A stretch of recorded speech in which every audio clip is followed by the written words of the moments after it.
Hello, everyone, and welcome back to my Road Glory Series playthrough, part 54. I'm your host, Twisted Games, and in the last episode, we had probably our best defensive performance in the whole entire series. So, if you guys do enjoy these type of videos, give each video a like, comment, subscribe, channel more content.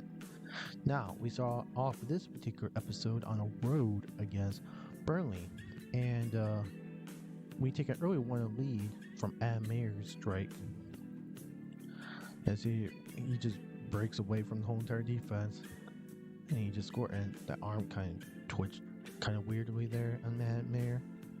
But anyway, that's Adam Mayer's 5th goal in 8 matches, so he's been really good start up the year. And you guys remember also last episode we actually I believe last episode we also got Tom Bloxham back, but later on in the first half, Burnley ties the game off a free header. Absolute free header from a corner kick. No one even attempts to put a body on the Burnley player. And we actually go down. Not go down, but they end up tying the game. It's a good corner kick. Roja does not do a good enough job to put him off. And my guy on the line did not jump high enough to stop the ball going in. So unfortunately, they tie the game with David Honcho, his first goal of the year. Pretty last year, he scored off like a long distance kick, so it's unfortunate. Meanwhile, closer to the end of the second half, we go ahead and we take the lead once again against Burnley. And Mayer's second goal of the game. Worked the ball really well within the team, and like I said, we take a 2-1 lead.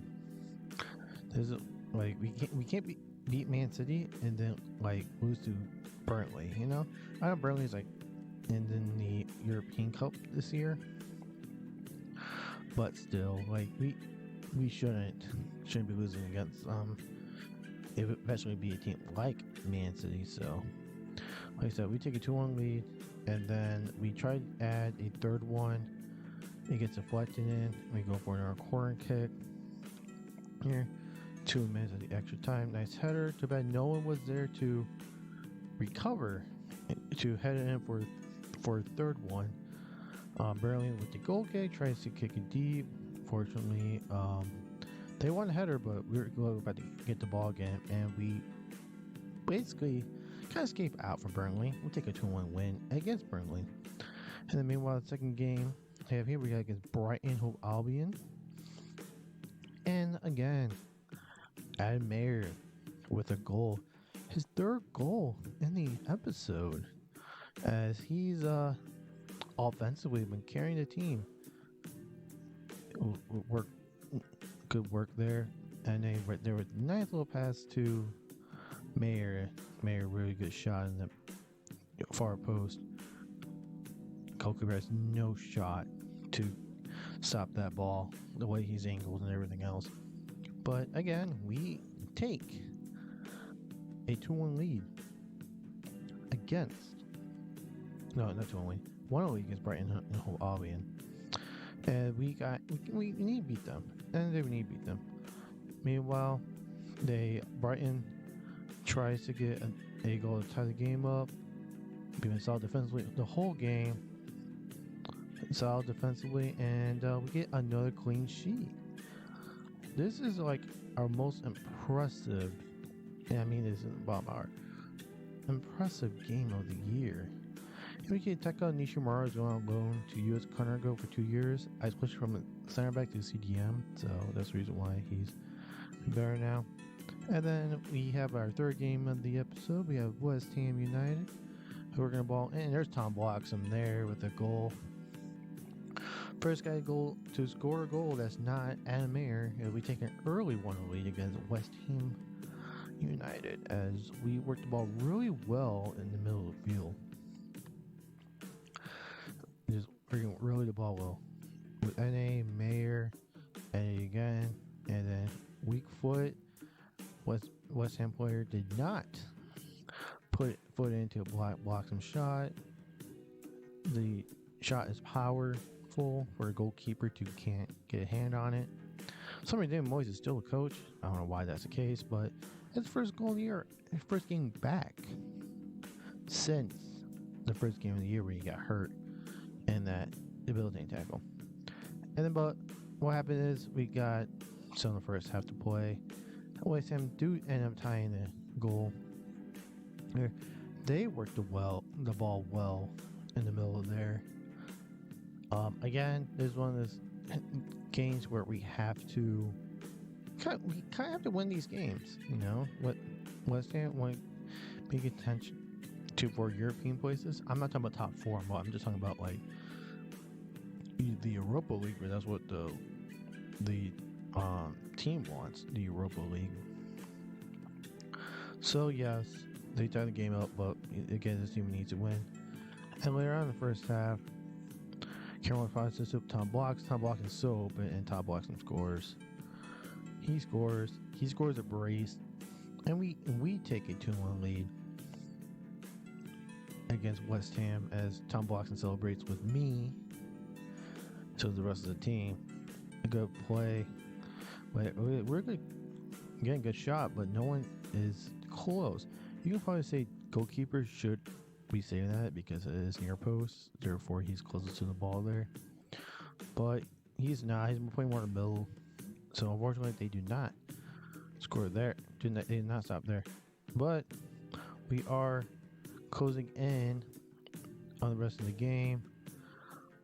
Lucien Grigor did score our third in the game, but again, I hate that celebration, so I'm skipping the celebration every time unless it's actually like meaningful, one. But we take a 3-1 lead. We beat West Ham, so that's another good one. And then that's the last game of the month. And so, guys, can skip along with this part of the section for Youth Academy players.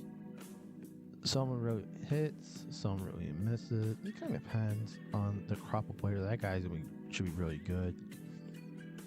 And see there, my Youth Academy is actually legitimately maxed out full at this point in time. Some of you guys I do got promoted up to like put them on loan.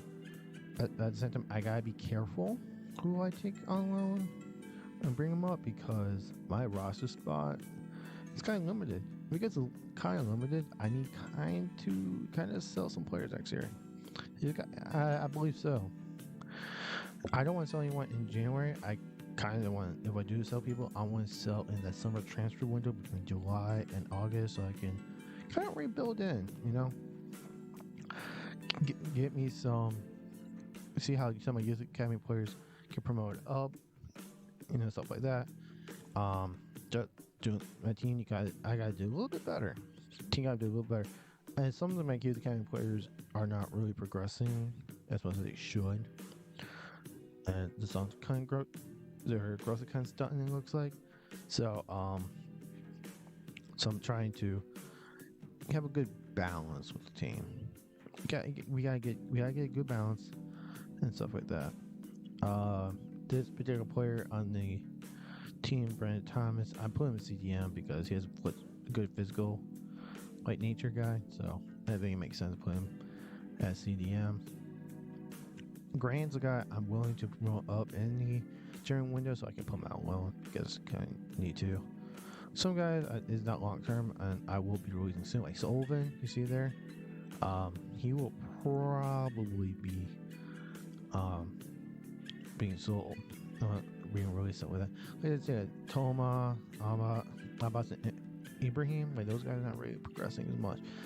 Quite honest, I'll probably am selling Baumgartner and Ferrari next year, since those two guys are better right now.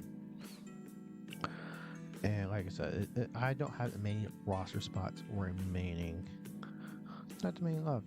And some guys are just not growing faster than I thought they would grow. So I gotta do some things, I just ever since I put Adam, I don't know how you want to pronounce his last name. Ever since I had him on the team, my defense has actually been quite better. So it's interesting how that works. Correa wasn't doing that good. Adam comes in, and he's been pretty masterful.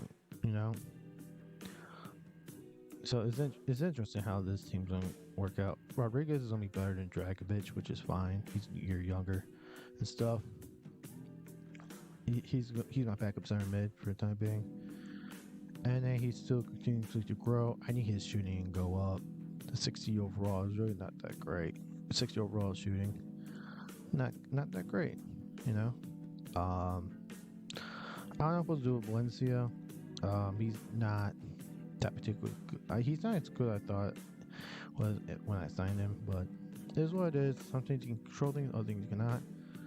And then again, you guys can skip this part on players in and out in terms of what their rating is. I believe my team has adjusted quite nicely, I want to say, over the course of the year defensively. Of course, we allow the 5 goes to Bournemouth, but at the same time, we can never beat Bournemouth. So, who knows what's going to happen with that stuff.